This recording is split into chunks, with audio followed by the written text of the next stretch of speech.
Vamos, vamos a empezar. So I'm going to switch to English. Um, and in this panel, we have a number of entrepreneurs at three different startups that are in the climate space. But let me start. Well, I'll do the very brief intro. I have Macarena Palma, which is from Algramo, the Chief Growth Officer, Zack Parisa from NCX, he's the co-founder and CEO, and Sebastian Ruales from Via Energy, the co-founder and CEO. And I'm Diego Serebrisky. I think probably you hear me at the beginning. I'm one of the co-founders and managing director of Dalus Capital. For those of you that don't know, we are a venture capital fund based here in Mexico, but we look to do venture capital investments but with a positive impact in society and the environment. One of the areas in which we invest is what we call climate innovation, startups that are helping mitigate emissions or adapting or generating adaptation to climate change. And we invest from, seed, Series A, and some Series B. And we are, in fact, investors both in Algramo and NCX.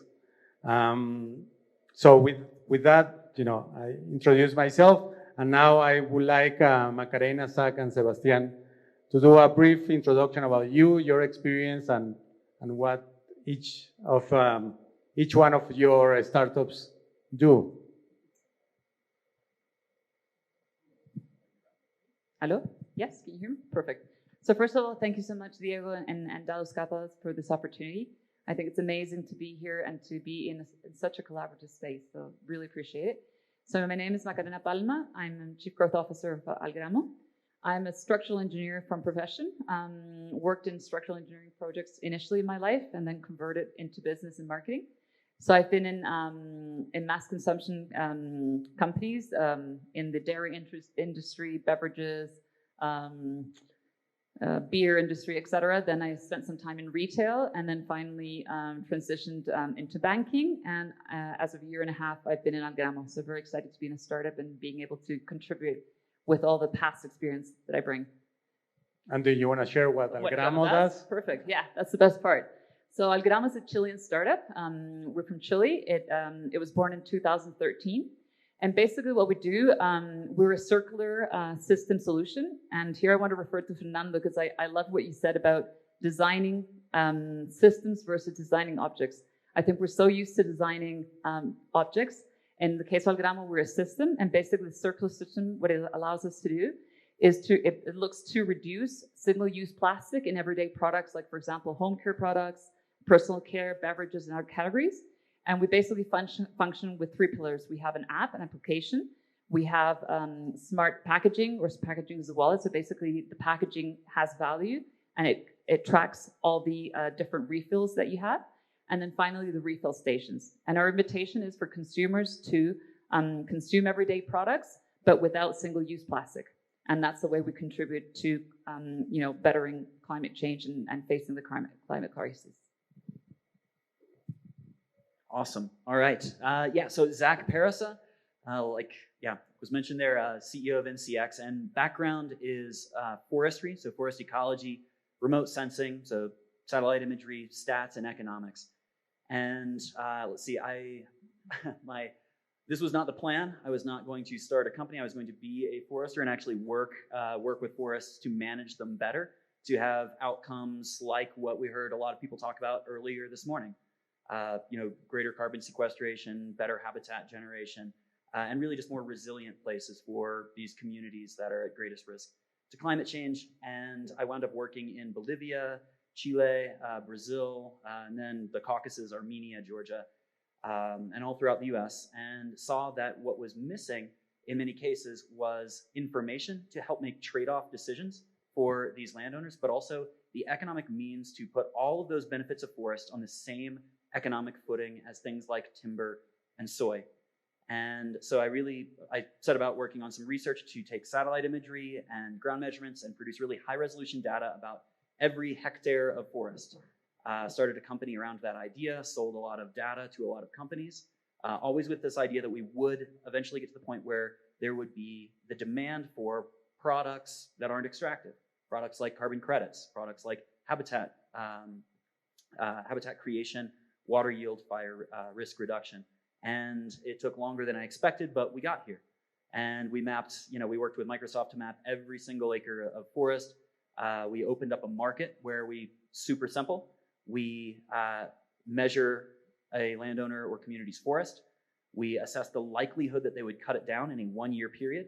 And we let them state the price at which they would be willing to sell that option, to not cut their forest down, measure at the beginning, measure at the end, roll that carbon and climate benefit up into a credit that then gets sold to the Microsofts, Shells, Cargills of the world to connect to these companies that want the products and services that they consume or that they produce to be nature positive, to be, to have zero emissions related to them. And that is, that's the work we're excited to do. Hello, everybody. How are you? My name is Sebastian Ruales. I'm founding team and partner of Rappi. I don't know if you know Rappi, the last mile delivery company. I'm also partner of Moderator Ventures in the BC area, and I own my own VC, which is Opera Ventures. Over 35 companies in our portfolio.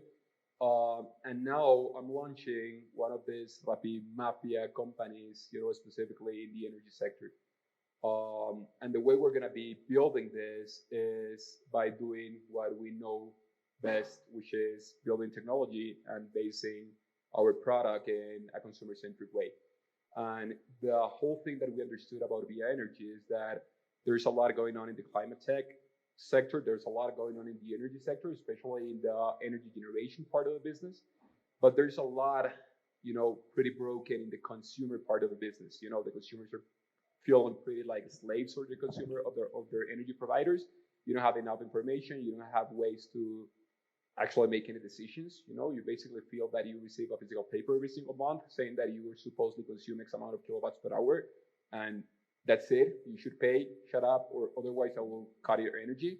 So we believe there's a huge opportunity to basically be able to fix this problem.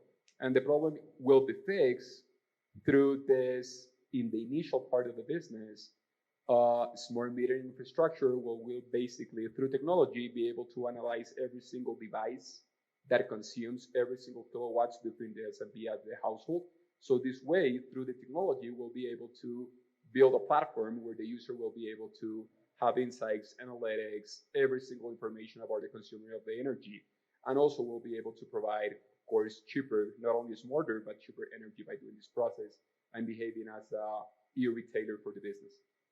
The real end goal here is that the more data that you accumulate here is the more insights that we'll be able to have in their energy consumption of people. So we'll be able to understand every single device within the household, every single device within the S&P, and then we'll be able to start doing what we are intending to do, which is building a platform supported on the largest collateral in the world, which is the energy. So that platform will be able to give us insights on, all right, guys, so this TV that you're using is pretty shitty. Why don't you change this TV for this TV, and I will be able to sell that for you. Since I will be able to sell that for you, I'll be able to also finance that for you, because I will be able to basically finance that through our utility bill. And then I will be able to basically insurance that product for you.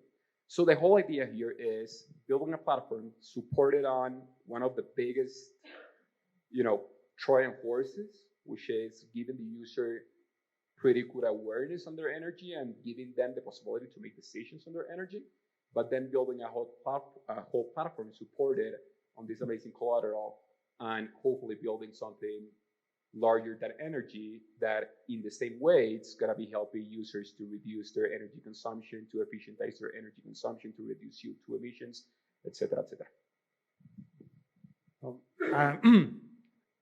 Thanks for those introductions. And you can see that, we have 3 different startups that do completely different things. but all of them developing solutions essentially to help solve the problem of climate change. So, I think that the first question that I want to present is, how do you see this climate innovation, climate tech ecosystem today? Is it taking off right now? And if so, why now? Why this didn't happen, some years ago? Or what's your view that, now that you are right there in the field, fighting every day? Okay. All right.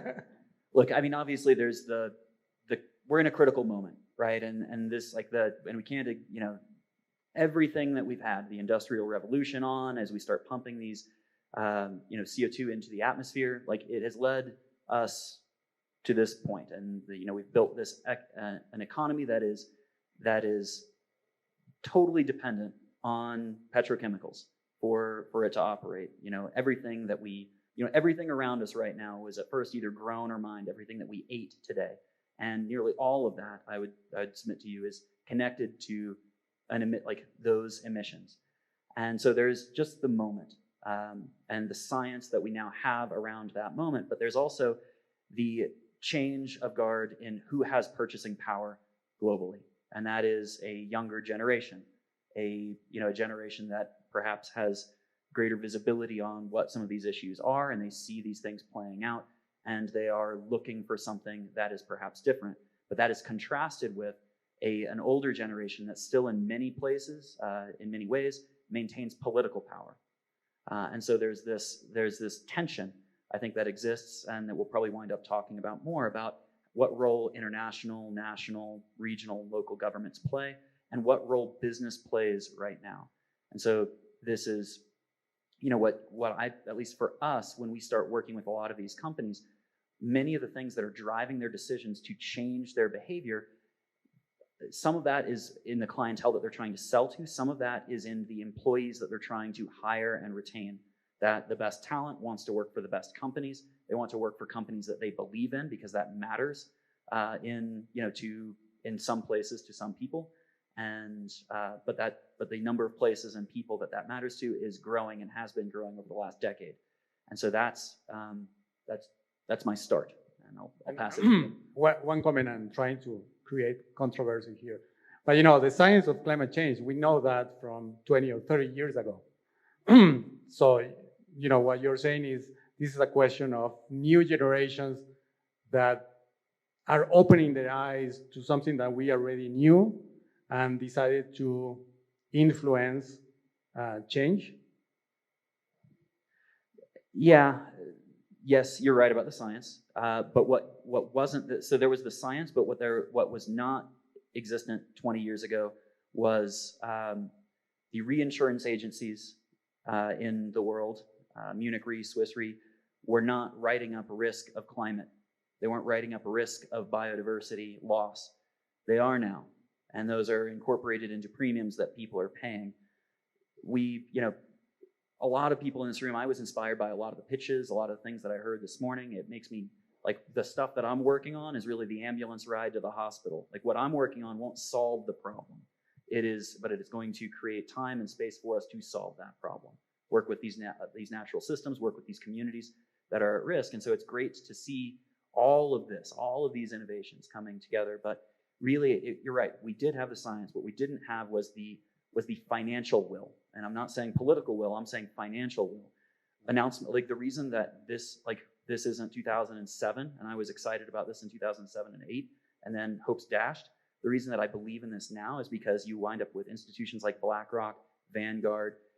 You wind up with financial institutions that are demanding these risks be written up in 10Ks or in financial disclosures in companies, and that it's underwritten in the risk in the financial world. And all of that's about whether they're going to be able to deliver value at scale to this generation that is demanding more information about what they consume, although they have decreasing attention because we're glued to our cell phones. Yeah, what I would say is that, well, other than the basics, which is more talented and smart people working on these problems, more awareness of the world and the climate changes, that needs to happen now. And of course, more access to capital, which is like the trifecta to make these things happen. It's also a matter of, I believe digitalization is now there. We now have the technology to understand way other things that we weren't able to do before. Data is also there, and the way of capturing the data is better than it was before. Then I think it's something important, which is, all our countries and the governments are basically looking after decarbonizing efforts, and so they promise that they will reduce 25% CO2 impact or 35% CO2 impact by 2025 or 2030, whatever. And when they come back to their countries, they understand that the traditional utility companies, they are not going to do the trick. So they need to deregulate the market to make sure that the challengers are the ones that are basically making the change. Every single industry that has changed radicalmente in the last 3 to 4 years, it's been through challengers, through tech companies. We have seen this with Nubank and FinTech, we've seen this with TVs and Netflix, whatever, like thousands of examples, even Rappi with retailers.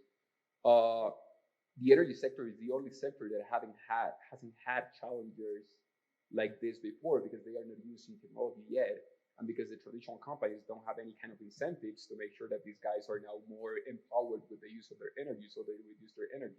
What's the impact of that? Why would they provide that information to us so that we can make better decisions?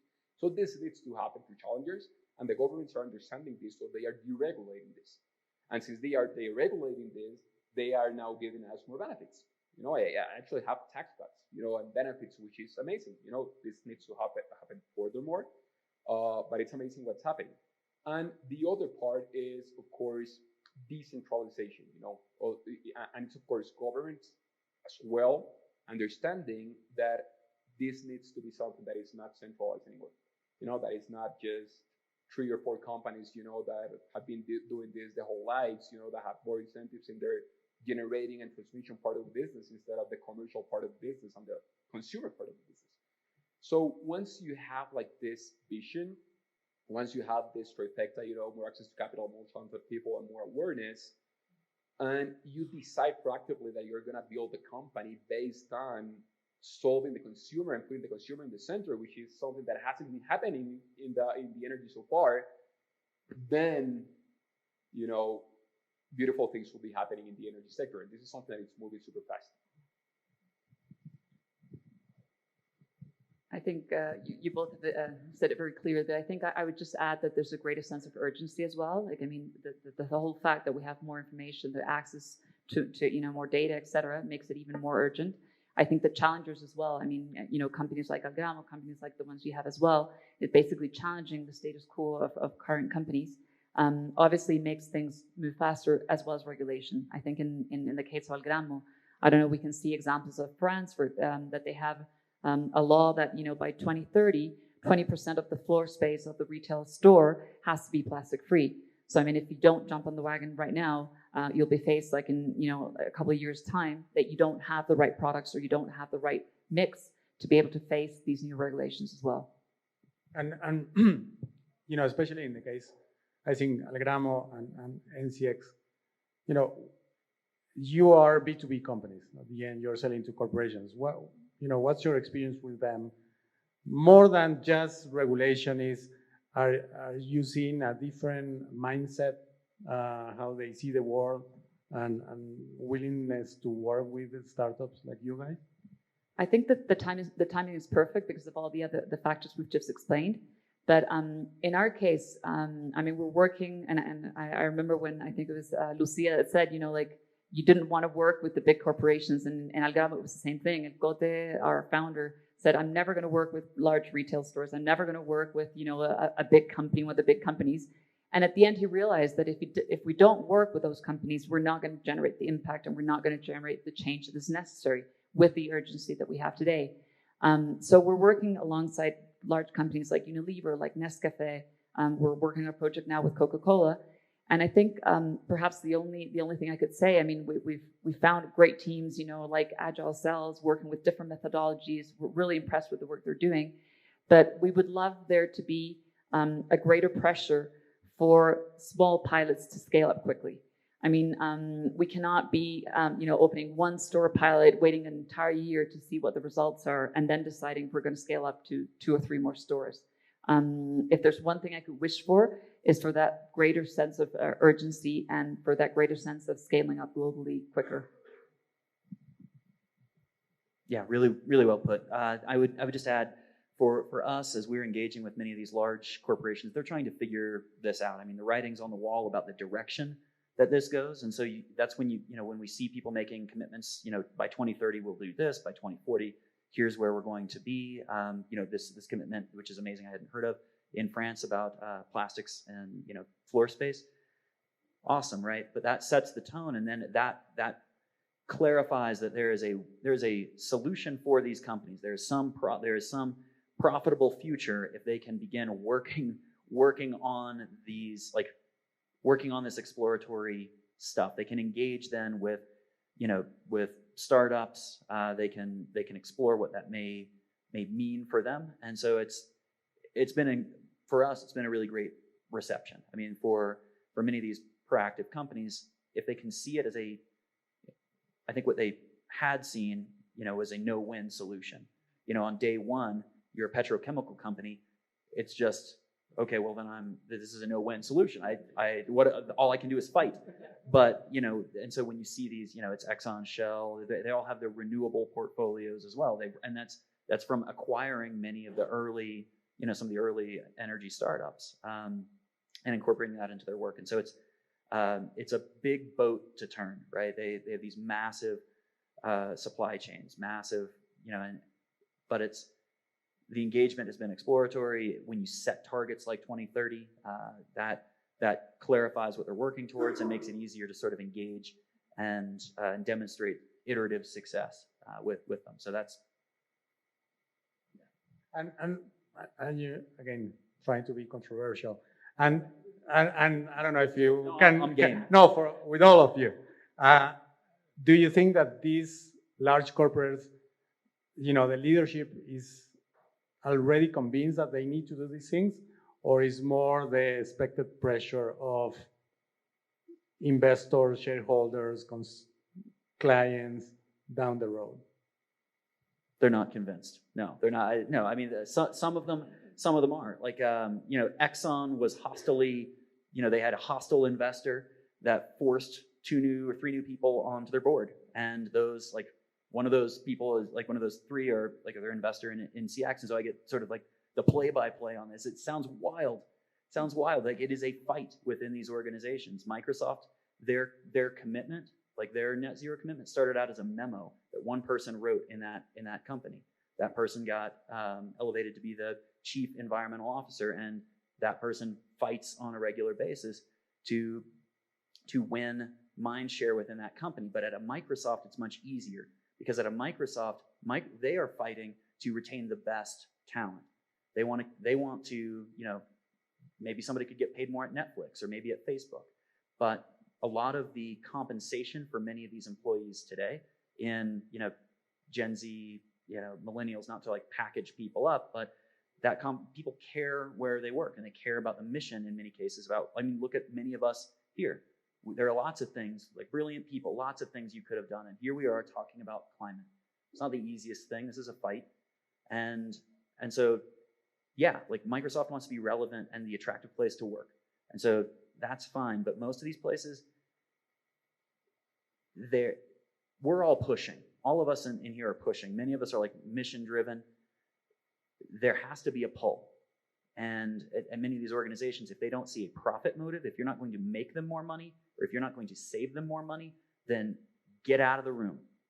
And so that sucks to, that's not nice when like I grew up dreaming of forest conservation, but it's like this is the economic machine we live in, and we need to make sure it connects correctly to the world that we live in, and that we're not dooming ourselves. So I hope that's a little bit more controversial. That's more controversial. I mean, I think it's this combination of profit and mission. You need both things, because only one maybe is not gonna work in a sense. And culturally, you're going to see large companies fail. You're going to see companies fail to adapt because they wanted to cling to a business model that used to work, at a clientele that they didn't want to. It's hard to change. It's really hard. It's hard to continue to invest in something. I mean, innovator's dilemma is a real thing, and we will see that in the coming 5 years. No names. Yeah. Well, and in another topic that some of you already mentioned, what's the role of government policy and regulation? How critical is that going to be for your startups to succeed, and some of the others that run by entrepreneurs right here? What's the third one was what? I mean the government role in creating the right regulation and policy. Yeah, definitely. I mean, there's definitely huge incentives to make a change, not only because of the environmental value, and the pressure that they have from, the UN and different organisms, but it's something that as a race we need, So this is the romantic part of the thing, etc. So now going to the actual, landed answer here would be things are being done different, things are being done better, but things are so far to be perfect so far. They're being better, because they are now giving tax incentives, they are now opening the regulations so that they can be new challengers. There are now, a lot of communications and a lot of awareness of the climate, whatever. But, real things need to happen from the real perspective, and they need the machine to be working and to be, moving. The round needs to be moved, and that move needs this small push, and this push should come from these guys. And they shouldn't be expecting that this push is just, super non-economical driven. We live in an economical world, and the only reason that we accept these changes and that we accept that challengers or the players are the ones that are going to do the trick is because they have economic incentives. And because those economic incentives, by the way, are solving these other problems. Entering with this beautiful but sometimes, unrealistic mindset that everything that you do is because you are doing beautiful things and that's it, but it has no impact whatsoever in the economic sense. Of course, it's going to make a lot of consumers not to answer. Of course, it's going to make a lot of companies not to be your customers, and of course, it's going to make a lot of governments not to keep pushing this because it's not that. So the invitation here is, as entrepreneurs, we need to make sure that everything that we're trying to do, of course, has the romantic part of the business. But that romantic part of the business needs to be a consequence of an economic value that we're providing to the ecosystem, or to our customers, or to the world, or to ourselves, or etc. That it's gonna keep the roll rolling. Otherwise it's gonna be just, that's actually their mission. That's what the government should be doing. All those things that have no economic impact on, I will be connecting that specific city that has no access to electricity, whatever. That should be something that the governments do, not something that that platforms or challengers should be doing. We should be focusing on building a business that can be fitted on itself, so it can grow and provide economic value. So as long as we are not there, Diego, and proving the world and the governments that a lot of our initiatives are actually being economically, viable, then it's gonna be every single time, this is a new dreamer and a new YouTuber here and a new YouTuber there, and we're full of dreamers, which is amazing, but we need dreamers that have the economical drive as well, because it's not gonna take us anywhere if we don't have that. The beautiful thing is that that's happening now, and the more it happens, the more companies like you are gonna keep funding those funders, and we will actually have a real change. And then the government's gonna have no other choice than basically start doing things around those new changes. And that's the beautiful thing that we'll be seeing in the next years, for sure. Macarena, or?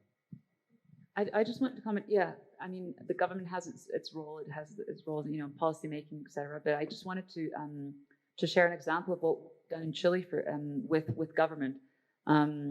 Today in Chile, you can't dispense personal care products like shampoo, like softener, like liquid soap, and a lot of other cosmetics, because they're all grouped under cosmetics.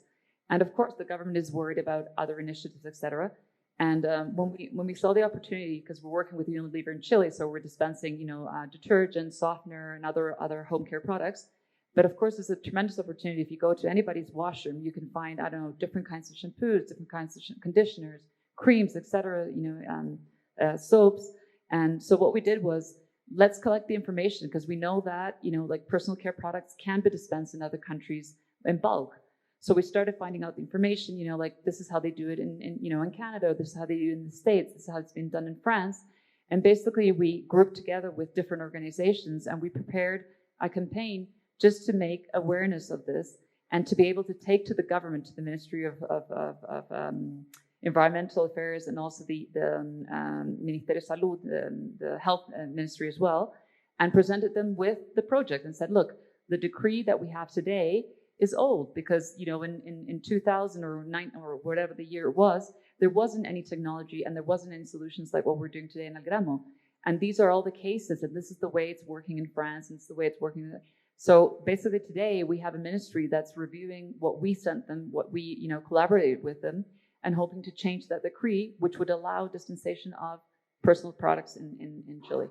So I think, something that's been heard in the morning, at the end, it's collaboration, how we can collaborate together. And for the entrepreneurs not to be frenados,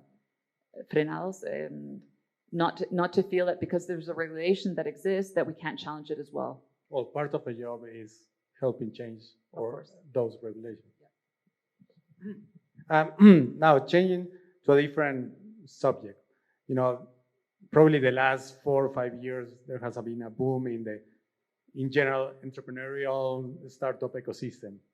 And it seems that in the last recent months, that is slowing, melting down. I'm not completely sure. And I don't know if anybody's sure, but what do you see that is happening, especially on the climate, vertical? Is it's following the rest of the market, or you think there is going to be different dynamics there? Well, as an investor myself, I will think that, of course, the bar is higher now. Of course, the valuations are lower now. And of course, there's going to be less money to spread, basically, because we need to take care of the way we're allocating our budgets. So that's a reality, So the period of 2 to 3 months before, companies raising money at a $50-60 million valuation, raising $10-12 million in Latin America with a deck, with basically a PowerPoint presentation, are at least not dead, but they're gonna be praised for the next 2 years, So it's not gonna be so easy as it was 2 months before, which is crazy. Regarding climate tech, I think it's not behaving differently. I think they are just part of, this is another category, such as fintech, such as e-com, such as whatever. The real deal here is that we're definitely focusing on companies that, as I mentioned before, are driving a business that, as a consequence, is helping the world, not the other way around. Seeing romantics, pitching a company with super unrealistic and beautiful things about the world in the future, and then like a weak business model, it's not gonna happen. And the same happens with Web3, and the same happens with a lot of things. Like there's a lot of people that just saying stuff, repeating stuff, and they don't have a real business behind. So to round up the answer, I think climate tech is not having any special treatment so far, like I've seen before. Like, for example, so like fintech, like 46% of the venture capital in Latin America is spread into fintech. That's not happening in climate tech yet, because there are no new banks yet. The more we have the new banks or the Papis or whatever in climate tech in Latin America, then this might change. The thing is that if this changes today, it might be trickier because the whole global situation, which is intended to get worse in the next 2 to 3 to 6 months. And then once we get there, we just keep growing, but it's gonna take a couple of years, So we need to make sure that if we're backing these companies, they might be outstanding founders, outstanding business models, 10x better products than everybody else, and consumer-centric solutions, which is something that it's not happening. A lot of things that are happening today, it's a lot of things that are not even mentioning the consumer. Like a lot of pitches that I see every single day about energy, they don't mention the consumer ones. They just mention the energy generation and ways of new renewables or whatever. But what about the user? The user is the one that's going to be the final user of that. So what are you giving to these guys? So we really like to build consumer-centric solutions, user-based solutions, really good founders. It's not really different from other categories. It's going to get better, of course, but we need a success case to make that happen. I just want to add that I think looking at the positive note, I think fortunately we're not as sexy, like a sustainable company or a startup is not as sexy probably as a fintech, and we're not as explosive, whatever. But I think the timing is perfect in that sense. I mean, and the regulation, we're going in the direction of regulation. So it's something that's going to happen. So in that sense, we're a safer bet for investors than a fintech today. So I'm very glad to be sitting in this seat today with, a climate tech startup.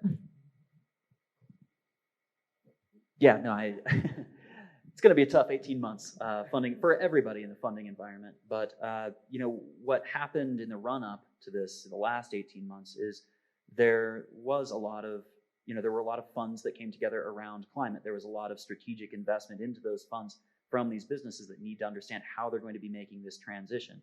And that, that's a bigger trend than a 2-year, whatever people are pitching on what, what may come to pass. And who knows, it's super, every week you turn on the news and it's a different projection about what what may come to pass. But there are funds there, and there just, I think you're right to mention there's greater scrutiny on what business model you're putting forward. There's greater, you need to show you're going to have to show a longer runway, but there are opportunities there for great ideas, and great companies are built in times like these. So it's. And are you guys changing your plans somehow because of this new situation out there? We did. Yep. We moved from, we had just closed our Series B in February, and I think we were working on a 20-month, like we had a sketched out 20-month runway, really like much more aggressive hiring, and with direction from advisors, from our board, moved to a 30-month runway, and curtailed hiring, I'd say by 2/3, until we hit certain milestones. And just, we're in the crucible, so it's like it's attention to revenue and attention to profit. This is, there is a mission, there is a romantic view of what this is, but this has to connect to the economics. It has to tell the story for the end consumer. It has to work. And so there's boom times aren't quite what they were this month, but the core of what we have to do as a business is still the same. It's just we have to make sure that we're there to see it all the way through. Well, I think I want to open for Q&A if there are any questions from the audience. I know that it's after lunch, but right. They had coffee though, so there aren't too many excuses. See, hope we weren't so boring, guys. Sorry. Please.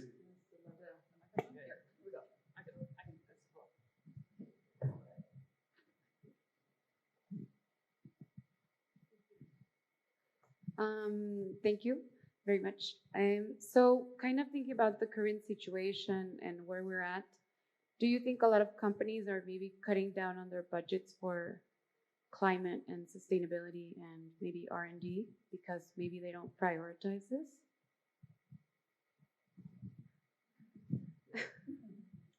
Haven't seen it yet. We are keeping tabs on that. what I would describe the budgets that most of these, like, and I'm going to talk about like Fortune 1000 companies. The budgets that they had put together for climate were exploratory. They were trying to figure out, like, in 2022, 2023, 2024, they have just now hired, their teams. They're trying to, they just sort of assembled this. They know this is where they need to be to meet some commitment by 2030, 2040, or some anticipated regulation that they see coming down the pike, because like we talked about government's going to be a lagging indicator of what sentiment is of buying power, purchasing power will be from generations as they come into full employment, Gen Z, millennial, right? So they anticipate this. They have to, it takes a long time to turn that boat. So those, at least what we've seen is those committed funds were small enough, even from the start, exploratory, that it's not the first thing that gets whacked, right? And that's, depending on how deep this goes, we'll see where that takes us. But the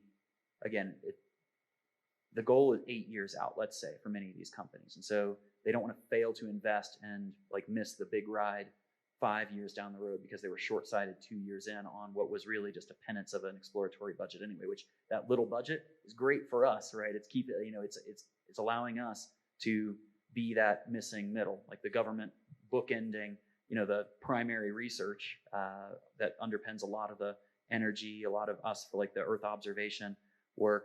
Here we are innovating the market solutions that are then going to be picked up and incorporated into policies that, once we demonstrate efficacy with that, and the companies you're starting, that we're working on, will be the beneficiaries of that, but so too will the end consumer. So that's my view, and my hope and expectation is that by and large there will be some drop off, but for most of the expectation now is mostly stable.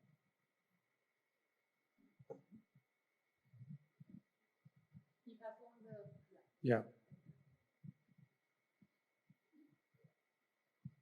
Hi. In your organizations, do you have any support programs to projects or startups in early stage with the same visions? No. In our case, we're struggling to get to Series B. So in case of Algramo right now, we're working on the projects that we have right now. So we don't have a support program, but we do participate with universities, with anybody who asks for help, guidance, whatever. We're always available. So you can get my email afterwards if you need any help. Okay. I mean, of course, if it's a company that's willing to move fast, and to do things through tech, then we'll be able, of course, to work with them, either compete with them or to work with them. There's a lot happening in the sector. You see things every single day with different things. There's things about, community solar projects. There are solar finance. There's a lot of generation things. There's a lot happening in batteries, regarding R&D for batteries. A lot of things are happening there that's going to revolutionize the way we store energy. And that's going to change the whole view of the business. There's a lot of things happening in metering, really not that good with a really good product and really good technology. That's where, BI, it's making a huge impact. But definitely, the more we grow, the more we'll see different players. And if you're one of those players, my friend, well, let's talk, of course. But also stay laser focused. I know what you are working on, know why you're working on it. And like, there are going to be so many great tangential things and things we should all encourage each other on and we can learn from each other on. And we don't necessarily need to partner. It would slow us both down. There will be cases, and we've seen them, where it makes perfect sense, but only when it makes perfect sense should you move on that. And that's both, if we're slightly bigger or we're working with, somebody who's a little bit bigger than us. It's just, there's so much value right now to knowing what your thesis is and testing that and being ready to move and pivot and partner where you need to, but not getting pulled in 5 directions. You won't move. You'll go nowhere if you're trying to move in 5 directions.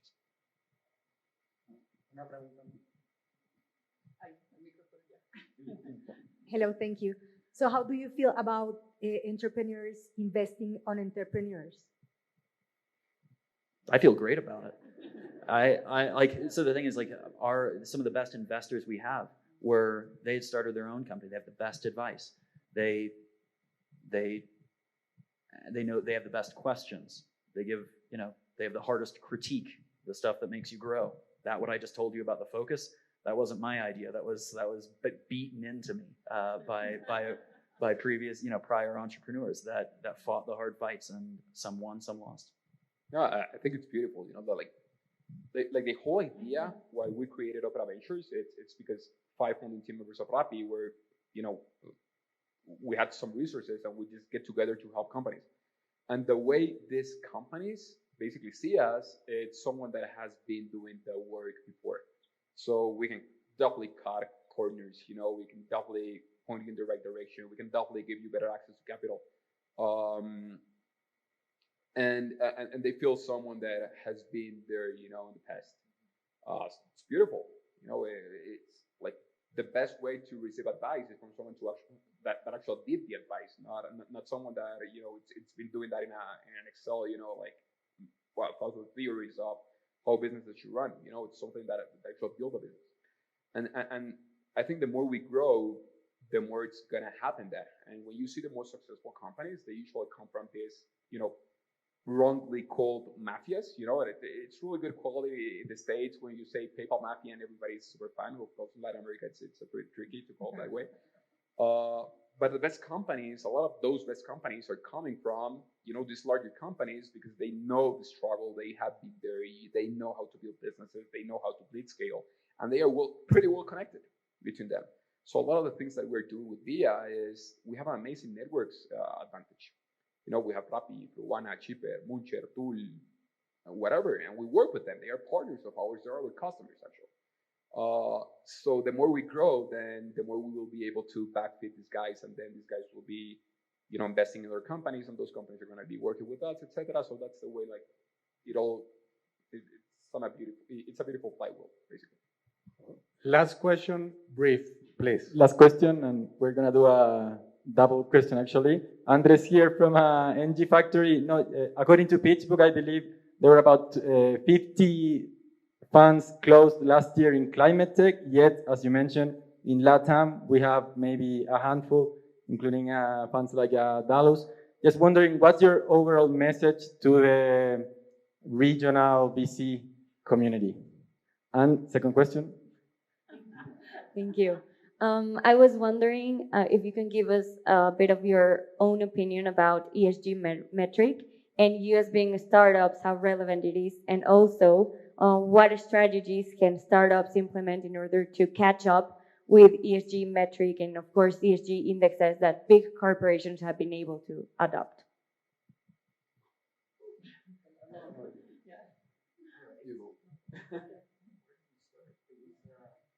What was the first question? Sorry. What would we advise to the VC?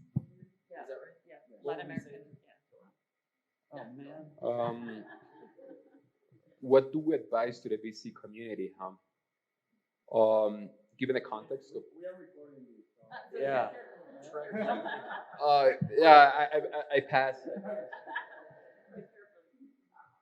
What would I say to them? I saw some good pitches. This morning, and the thing is, like, and this is actually something that I found true in Silicon Valley. Most every VC now sees themselves in some way, or like they're telling themselves a story that they're kind of a climate VC too. That, like, if there isn't, like, the question about ESG and how that's tied in, if you're pitching and there isn't, there aren't components that have social or environmental, then it's a weaker pitch. And so it's tech generalists that sat in Silicon Valley, all like, they're like, oh, a climate, like, of course we want to talk about climate. So it's so what would I say to VCs? I don't know. Like, these are great companies. These are great companies, and as Sebastian, like, as was mentioned before, like, the really great ones, the ones that should be funded, have the economic backing. There's an economic story to all of these things. Like there is a value creation story to every one of these pitches, everything behind what you're doing, even the romantic thing, there is a value story to be told there. And so every VC really is a climate VC. And every VC should know that every company, 8 and 10 years from now is a climate company. Yeah, like my advice would be like combining both questions. And like the ESG part, shouldn't be a quota. Like shouldn't be something that I'm just investing in this company because I'm not quite there in my quota of investing in tech and climate companies.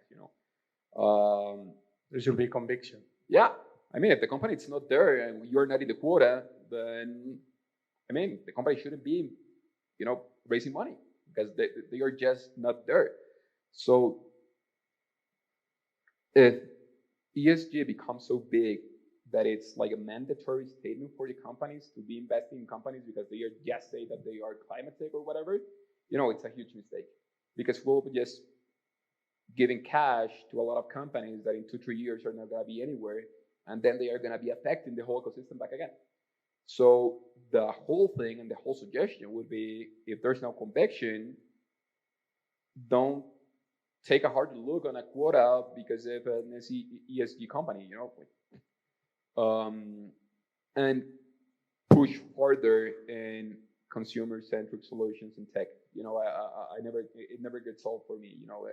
Every single disruption of every single industry has been happening because someone had the crazy idea, which is not crazy at all, of building within the consumers, which is the final user of the product. So if someone is not building here, is just saying, like I have this amazing way to generate new energy, or I have this, amazing way to whatever. Unless it's patented and it's really different to whatever exists, if they are not thinking about the consumer and how the consumer is going to adopt that specific technology or that specific new feature or whatever, or new something, then you are not basically going to build something that's going to be scalable because of the user. It's going to be pushing to get more and more and more and more and more. So that will be my advice for VCs. The metrics are terrible. Like on ESG, like the thing that I fear with a lot of this stuff is that it's so easy right now to take the metrics that exist. And I was just talking about some watered down standard, like inconsistent ways of reporting, and watered down ways of measuring whatever, what this ESG is, that we turn on the news tomorrow and it's greenwashing. Right? And if we can't get clarity on these things, one of the biggest challenges for my company, the things that we're working on, is that no one takes physical delivery of the products we produce. So how do they know that they got what they paid for? How do they know that they got that? It's measurements, right? And if those measurements are crap, then there's the potential for phony stuff on the market, phony ESG reporting. It gets derided, taken down in the media. And everyone looks at it like, oh, of course, it's all garbage. And so there's so much good intent out there. And you talked about good, the word you used, not intentions. It was, oh crap, what was, all right. Well, there we go. But conviction around actually, we're going to make good on these ESG claims. If we can't get to clear metrics, if we can't make that real in the mind of the consumer to where it's not so easy to greenwash or to create or sell something phony, then we're going to fail, all of us. And so this, it should be concerning to all of us about how this is reported, how it's measured, and it's not a circular firing squad. We all have to figure this out together and realize that it's a constructive thing we have to move towards. And I know that's a little abstract, but if that's at all interesting to you, talk to me after this. Just to finish. Each one of you, your recommendation to a climate entrepreneur that is starting or is thinking about starting something in one sentence. Okay, I would say be bold, be radical, but be focused. Don't be at all daunted by this. Like we talked about the economy. Like, it's a great time. This is the absolute best time. It's going to be focused. Like put the economics, put the consumer centric. Get the measurements right. Make it real in the mind of the buyer and make it make economic sense. And with that focus, create a minimum viable thing and just freaking do it. Like do something amazing. Do something you want to do. Do something you believe in. That's more than a sentence. Well, I have to make sure you build a 10x better product with the consumer in the middle. That's like the most important thing I have been saying all the panel. And the second one is make sure it's something that you believe in. Like you genuinely believe in. It's not because of the sake of it. Like genuinely, because that's the way you're gonna be able to keep your strength in the future. That strength is pretty weak. That strength is pretty weak. You have one strength 1 week, and then everything goes to hell, and it's super tricky and it's super tough. And then if you don't have that conviction, then you're gonna die in the middle. And if you don't have that conviction, you're not gonna be able to share that conviction with your team.